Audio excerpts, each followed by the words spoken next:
guys, welcome back to my channel. It's been a while since I have posted a video, but I wanted to show a quick and easy recipe that I'm just kind of doing while I finish up my breakfast to get in the Instapot and get ready for the day. Chicken tortilla soup, super easy. What I do to make all my meals a lot easier is I just prep a bunch of protein, usually lean protein like chicken, ahead of time. So then you always have the anchor of your plate, as I like to think of it, as you're building your plate. You have your anchor of protein, your vegetables, which would be second, and then the rest of those colors like fruit, a little bit of starches, all ready to go so that you get everything that you need. Chicken tortilla soup is awesome. It's a great healthy staple.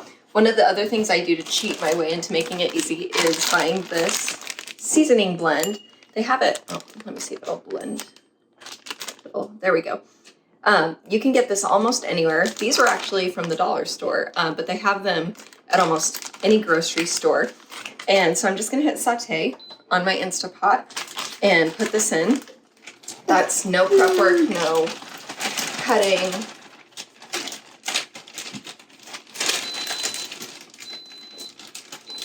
I don't have to cook any chicken because it's already cooked.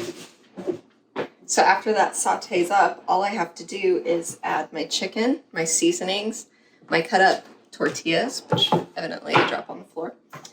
And then I just add some diced green chilies and tomatoes, some beans, some chicken stock, and obviously the chicken, and anything else that I kind of throw in there. I have some avocados that I kept on hand that are in the fridge.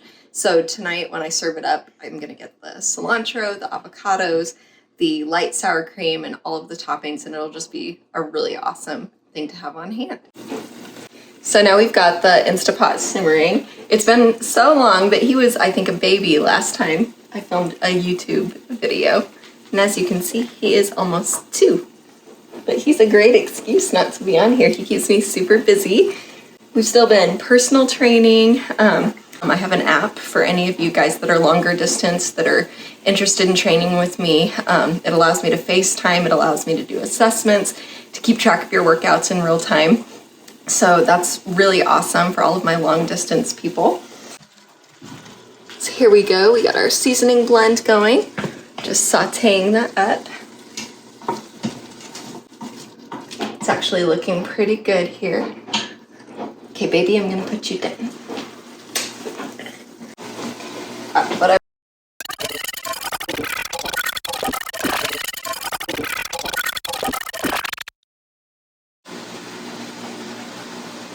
Yeah, soups are really great. They are not heavy on the calories, and they have really good variety of ingredients. We've got our vegetables, we got our protein, we've got our carbs, all of our macronutrients.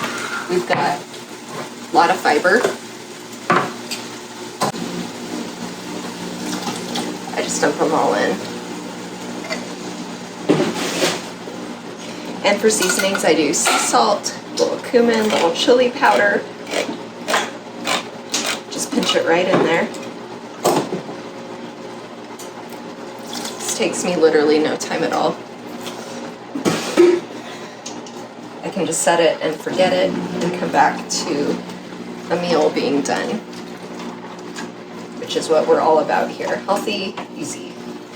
Which is even more brainless if you just, how easy is it to go to the store and just put chicken in the oven or the Instapot? I mean,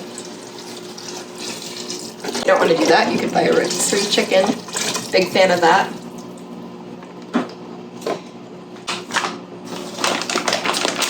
Adding in my seasonings here. Just don't tell my boys because they think that they hate pepper. I don't know if they actually do. Our carbs going in. Our corn carbs. Body's preferred source of energy. It's the only thing that can raise your metabolism, keeps that metabolic burn high. So you actually want to be eating a lot of carbs.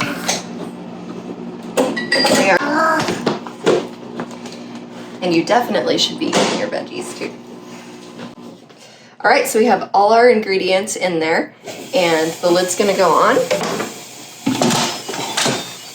Love that sound. And we're gonna take it from the saute feature. to the soup feature.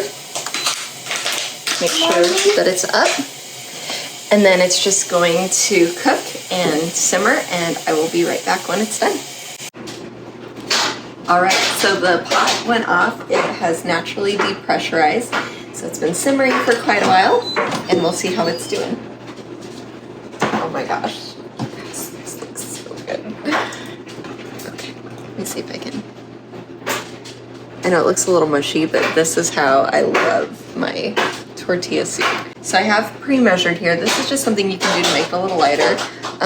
Avocado, so you always want to be measuring an avocado. You don't just want to like slam half of one or a whole one into there. They're pretty rich, which is why you want to be measuring this, because they do contain fat, but they're really good for you and it's the good fat. And then you can do fat-free sour cream, but since we were out, this is my hack every single time. It's a Laughing Cow cheese wedge. They're only 30 calories a piece and they're full of flavor. Spread them on bagels, toast, sandwiches. Like, they are a cheat to lightening up with getting the full flavor of dairy. So, incorporated. I wish you could smell this. Just make it and then have lunch with me and I'll talk more with you. Okay, so this is still just a little bit too hot to eat. So while I'm sitting here with you guys, I'm just gonna go over what you get when you sit down with a personal trainer and you begin a plan, what to expect, maybe some red flags, maybe some things to think about, because just like with each individual person, not everybody is going to be right for everybody.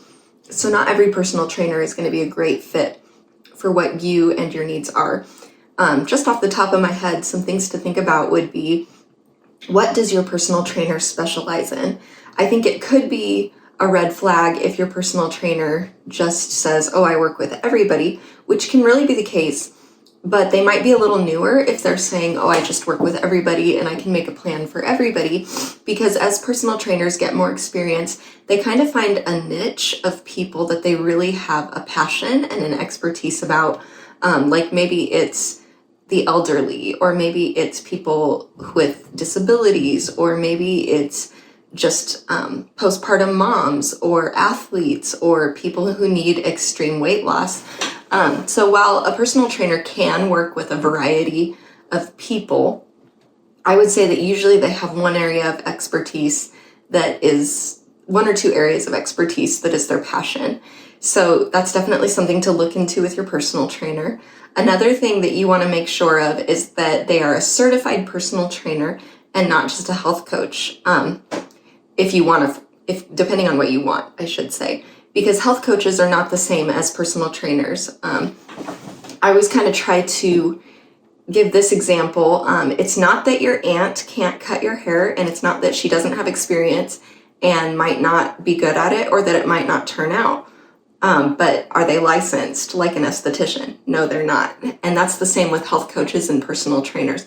Personal trainers should have a license through a company like NASM, like ACE, and there's a lot of them out there, so make sure that your personal trainer has an NCAA certification and that they have been tested by the state that you live in, and that they have the credentials and an up-to-date license, because they do need ongoing education, just like other licenses that are required by your state, to do what they're doing. The next thing to look at is if they pass that, if you find one with that area of expertise that you're looking at. Let's say that you need a weight loss or a fitness nutrition or a postpartum expert, or maybe you're an athlete and you need somebody with like an athletic certification to help push you to that next level of training. The next thing that you're going to do is you're going to sit down with your person who is licensed and up to date, and they're going to sit down and figure out what type of schedule works for you. They can even probably write you a training plan for the rest of the week, because most often you're not going to see a personal trainer 7 days a week. Most often you're going to be seeing them 1 to 3 times a week, and the rest of your fitness is kind of up to you. Just realistically, I don't think most people are going to meet their weight loss or their athletic or their health goals in just 1 session a week with a personal trainer. You really need to be thinking that this is a lifestyle. You really need to think about what type of changes you want to be making. And so next, this is just for me, but I think most personal trainers that are worth their weight in salt would kind of sit down with you. The 5 things that I really like to hit with my clients outside the training session, because I can't go home and live with all my clients and help them towards their success as much as that could be helpful. I have my own life and they've got their own life and things to do. So I give tools, and I'm just desperately praying and hoping each time that as I repeat these things over and over again, as I'm training or outside training and texting, as they're asking me questions, that they're really taking this to heart. So I hope that this is super helpful for you guys too. There's 5 areas that I always go over, and that is in no particular order: your sleep, your stress, your nutrition, your workouts, and your water intake. So if you're backtracking on any of your goals, and if you're falling off on any of your goals, I always come back to these. They're the foundation, they're the rock, they're what you can build everything else in your journey on.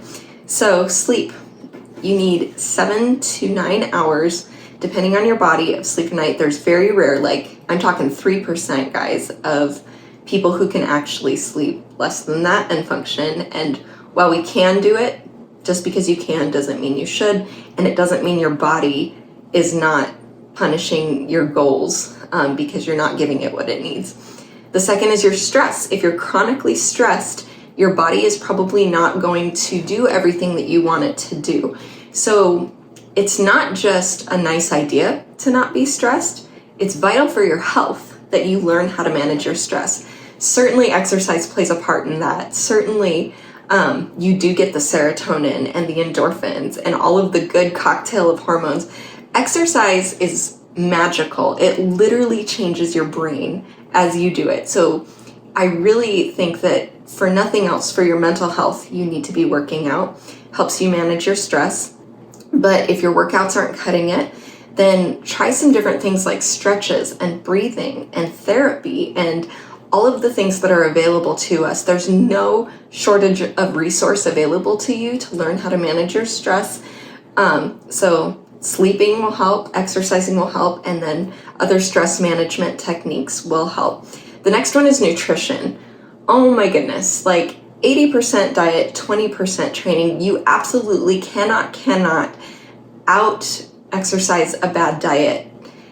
There might be some different extreme cases, or maybe when you were younger you could do it, but you really need to dial in your nutrition. And there's so many areas where if you're finding that you're not reaching your goals, you can look at your portion sizes. You can look at, like, are you recording everything? Are your macros dialed in correctly? Did you lose weight and then you're plateauing and you can't figure out why? Like, those are all things that usually a personal trainer, myself, I have a fitness, nutrition, and weight loss specialty. So those are all questions that I can answer for my clients. For people, I don't do clinical or diagnostic, but are you working with a good dietitian or an RDA for more specialized needs? I would say that, I think that your personal trainer can give you a general picture, but I think that if you're somebody with high needs, that you could really benefit from the services of a dietitian if you are concerned with food allergies and diagnosing and more fine-tuning. And that's something you can talk about with your personal trainer, your doctor, and those are all directions you can go in.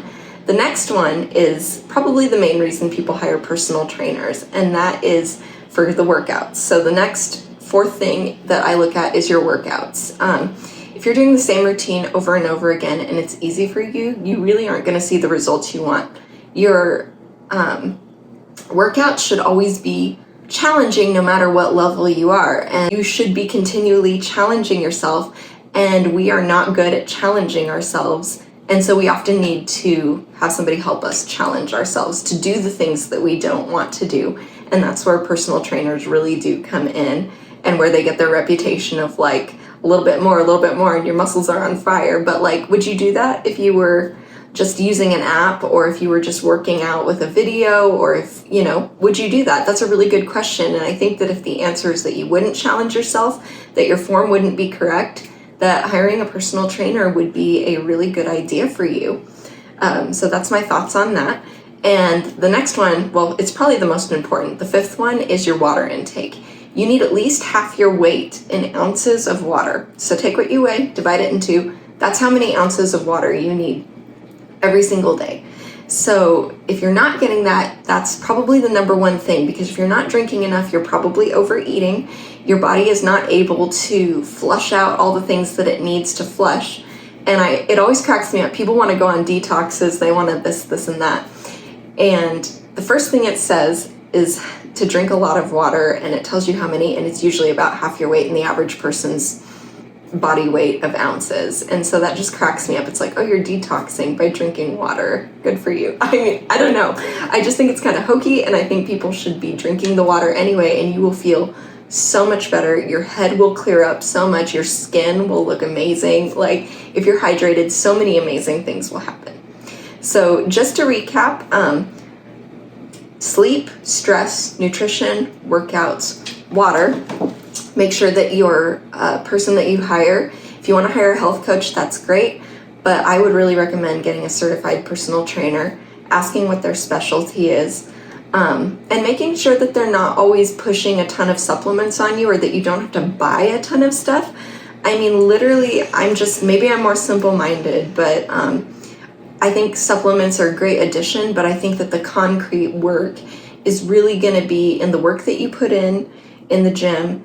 And even, you can walk for free. You can do a push-up at home for free. Like, you shouldn't have to be buying a ton of stuff to biohack your body or do whatever. I think that's a red flag.